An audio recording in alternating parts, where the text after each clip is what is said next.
안녕하세요. 앙태환 원장입니다. 제가 오늘 촬영할 유튜브 방송은 코로나에 걸리면 대부분 분들이 반드시 항생제, 해열제, 감기약을 꼭 복용해야 하는 것으로 아는데요. 제목에 뜨듯이 절대 그렇진 않습니다.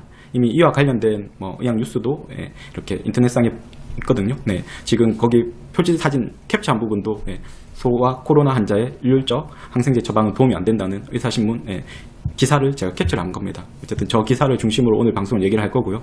그리고 코로나 이렇게 감염이 되면 한의원 치료, 이제 한약을 먹는다든지 하면 훨씬 더 치료에 도움을 받으실 수 있습니다. 네, 그러면 그 기사에서 일부분 핵심적인 부분을 볼 건데요. 기침, 가래, 발열의 일률적인 항생제 처방은 피해라라고 중수본, 그러니까 중앙사고 수석본부에서 이렇게 소아 코로나19 의료지원 가이드라인에서 얘기를 하고 있습니다. 네, 그 이유는 잘 알다시피 코로나는 바이러스 질환이기 때문입니다. 항생제는 세균 감염을 치료하는 약이지 바이러스 감염에는 효과가 없습니다. 오히려 이렇게 효과가 없는 바이러스 질환, 그게 코로나가 됐든 감기든 독감에 항생제를 오남용하는 것은 항생제 내성균이라는 훨씬 더 심각한 문제를 초래하기 때문입니다. 네. 그리고 두 번째, 코로나에 걸렸었을 때 증상이 경미하신 분들, 무증상인 분도 있지만 당연히 고열이라든지 아주 심하게 고생하는 분들이 있습니다. 이건 꼭 코로나가 아니더라도 대부분 분들이 열 나면 무조건 해열제를 계속 먹어서 열을 바로 내리는 게 좋은 것으로 아시는데 절대 그렇진 않고요. 거기도 기사에 보시면 제가 빨간색 밑줄 쳐놨지만 38도 이상의 고열로 고통을 호소하는 경우 해열 진통제 사용이 권고된다. 그러니까 그냥 단순히 열만 있다고 해서 해열제 먹는 게 권고되는 게 아니라 통증이 심할 때 그때 해열제 복용이 권고되는 겁니다. 이거는 코로나 말고도 다른 감염 질환으로 인한 열 났었을 때 해열제 복용과 똑같은 공통적인 사항입니다. 이미 이 부분에 대해서, 그러니까 열이 났었을 때 해열제를 안전하게 복용하는 방법에 대해서는 저희 유튜브 방송에 몇 년 전에 올린 적이 있으니까요. 한번 그 방송을 보시면 참고가 될 거고요. 그럼 왜 그러냐고 하면 이제 의학 교과서에 적힌 내용입니다. 원문을 그대로 소개하면 피버, 그러니까 열이 나는 사항은 파이팅 인펙션, 그러니까 감염원과 싸워내기 위한 우리 몸의 면역 반응이라는 거죠. 그러니까 열이 우리 몸의 건강을 해치는 게 아니라 오히려 코로나 바이러스가 우리 몸을 해치는 거고요. 그럼 그 코로나 바이러스 증식을 억제하기 위해서 우리 몸에선 열을 내는 겁니다. 당연히 이에 대한 의학적인 지식이 없는 대부분 분들은 열 나면 계속 해열제를 먹어서 열을 계속 낮추려고 하는데요. 오히려 그러면 결과론적으로 훨씬 더 병이 길어진다든지 오히려 사망률을 높인다든지 이미 이와 관련된 의학 뉴스도 코로나 초에 발표된 적이 있습니다. 그렇기 때문에 열이 난다고 해서 계속 해열제를 먹는 것은 좋진 않고요. 그러니까 열이 나면서 힘들어하면 어차피 해열 진통제니까 복용을 하시고, 당연히 열이 나더라도 그게 힘들어하지 않으면 굳이 해열제는 복용하지 않는 것이 좋습니다. 그리고 감염이 되면, 그게 꼭 코로나가 아니더라도 감기든 독감이든 감염이 되면 열이 난다든지 기침 콧물은 감염은 이제 바이러스, 가장 흔한 건 바이러스가 되겠죠. 어쨌든 감염원과 싸워내기 위한 우리 몸의 면역 반응입니다. 앞에서 발열에 대해서는 얘기 드렸고요. 그럼 기침은 폐기관지 가래 배출을 기침을 통해서 합니다. 그리고 기침이 오히려 폐렴을 예방하는 우리 몸의 좋은 면역 반응입니다. 왜? 지금 현재 코로나에 걸렸든 감기에 걸렸든 기관지염에 걸렸든 그러면 기관지에서는 훨씬 더 감염이 됐기 때문에 가래가 많이 생기겠죠. 그럼 가래를 어떻게든지 평상시보다 더 많이 생긴 가래들을 배출을 하기 위해서 기침을 하는 겁니다. 근데 이런 의학적인 지식이 없는 분들은 기침하면 계속 기침약, 그러니까 진해제죠. 그러니까 기침약이 기관지를 튼튼하게 해서 기침을 멈추는 게 아니라 그냥 기침을 억제하는 겁니다. 그러면 폐기관지에 있는 가래가 배출이 안 되면 오히려 그로 인해서 폐렴이 생길 수 있습니다. 지금 얘기 드린 거는 이미 의학 교과서에 다 적힌 내용이고, 그리고 저희 유튜브 방송에서도 이미 이와 관련돼서 방송을 몇몇 번 한 적이 있으니까 그 방송을 보시면 도움이 될 거고요. 그래서 그 홍해걸 의사가 촬영한 그 방송의 댓글에서도 분명히 이 내용이 적혀져 있습니다. 방송에서도 그런 내용을 얘기하고 있고요. 대증 치료제, 해열제라든지 기침약, 콧물약. 대증 치료제는 바이러스에 어떠한 영향도 주지 못하며 안 먹는다고 폐렴이나 사망 등 위중증이 되는 것도 아닙니다. 오히려 콧물약, 이제 항히스타민제고요. 기침약, 진해제인데 이 두 약의 부작용이 폐렴입니다. 그래서 그 뒤에도 보면 그래서 참을만 하면 굳이 이런 대증 치료제를 먹을 필요가 없다는 뜻입니다라고 그 댓글에서도 똑같이 얘기를 하고 있습니다. 제가 앞에서 얘기드린 그 홍해걸 의사의 유튜브 방송입니다. 여러분들도 저 제목, 코로나 확진자 무조건 약 먹으면 안 된다, 이 제목만 검색하시면 누구나 다 저 방송을 보실 수 있으니까요. 꼭 보시길 추천드립니다. 홍해걸입니다. 제 매니저가 코로나에 걸리는 바람에 지금 시간이 없어서 다 보진 않을 거고요.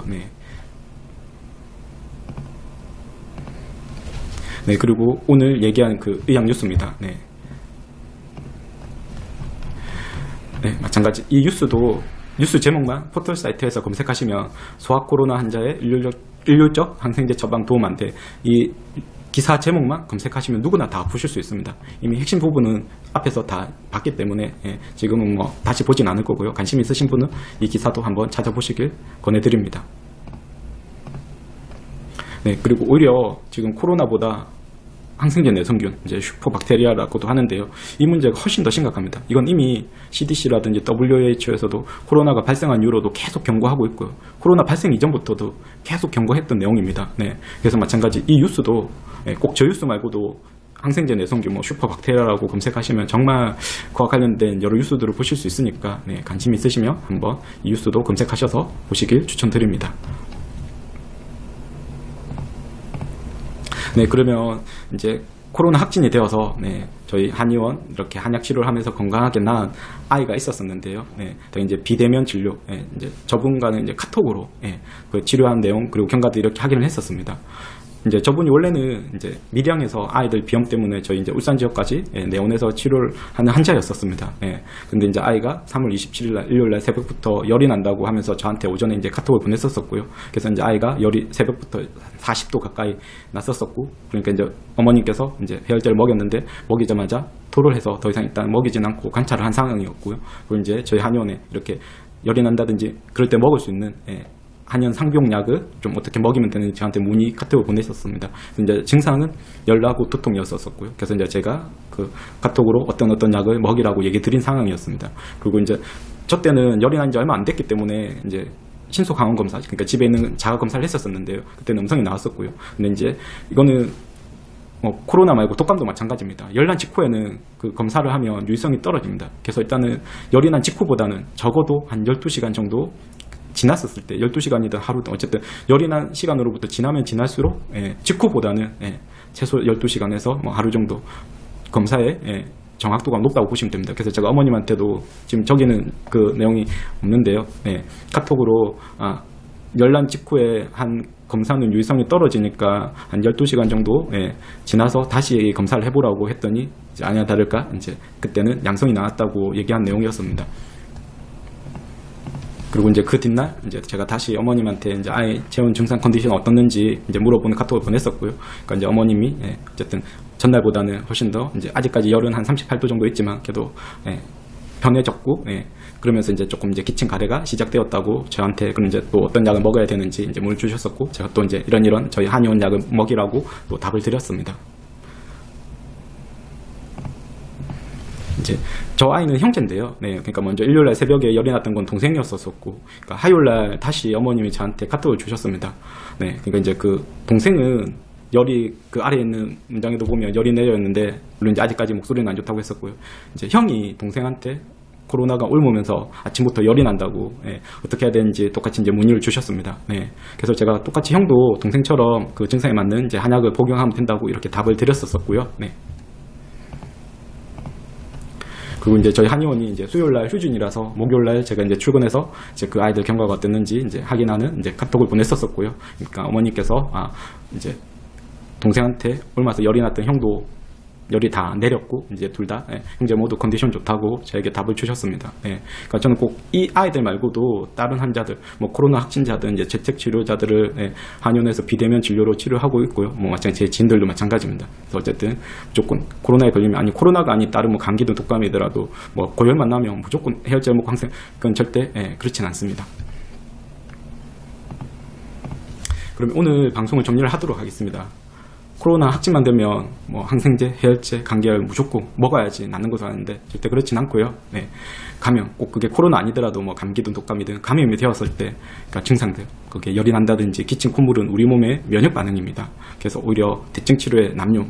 당연히 이제 증상이 너무 심해서 뭐 일상적인 생활이 힘들다든지 너무 힘들면 그때는 당연히 짧게 복용하는 것은 무방합니다. 대신 그렇지 않은 경우라면 오히려 대증 치료는 최대한 안 하는 게 좋고요. 그리고 병에 걸리면 당연히 어쩔 수 없이 낫기까지는 시간이 걸립니다. 뭐 해열제를 먹는다고 해서 열이 나는 시간을 줄이지도 못하고요. 마찬가지 기침약을 먹는다고 해서 기침이 하는 시간을 줄이지도 못합니다. 마찬가지 콧물약을 먹는다고 해서 콧물이 나는 시간을 줄이지도 못합니다. 오히려 이런 약들은 병이 낫는 시간을 줄이는 게 아니라 오히려 더 병을 길어지게 합니다. 예. 이 부분도 이미 의학 교과서라든지 다 밝혀져 있는 내용들이고 그 홍해걸 유튜브 방송 보시면 의학 똑같은 얘기를 하고 있습니다. 그래서 최대한 빨리 나으려면 무리하지 않고 휴식이 필수입니다. 그리고 미온수, 그러니까 좀 미지근한 물은 수시로 조금씩 자주 마시는 것이 어쨌든 빠른 건강 회복에 조금이라도 도움이 되고요. 그리고 한약 치료를 병행을 하며 당연히 코로나 치료에도 도움이 됩니다. 그러면 진짜 이렇게 한약 치료를 했을 시에 코로나 환자들한테 치료에 도움이 되는 논문과 발표된 논문이 있습니다. 그리고 똑같은 코로나 바이러스인 예전 사스 때 이렇게 한약을 복용했더니 치명률까지 낮춘다는 WHO 세계보건기구의 논문도 그 사스가 유행한 그 다음인가 발표된 논문이 있습니다. 이 논문에 대해서 다음 유튜브 방송에서 다시 얘기하도록 하겠습니다. 오늘 방송도 끝까지 시청해 주셔서 감사합니다.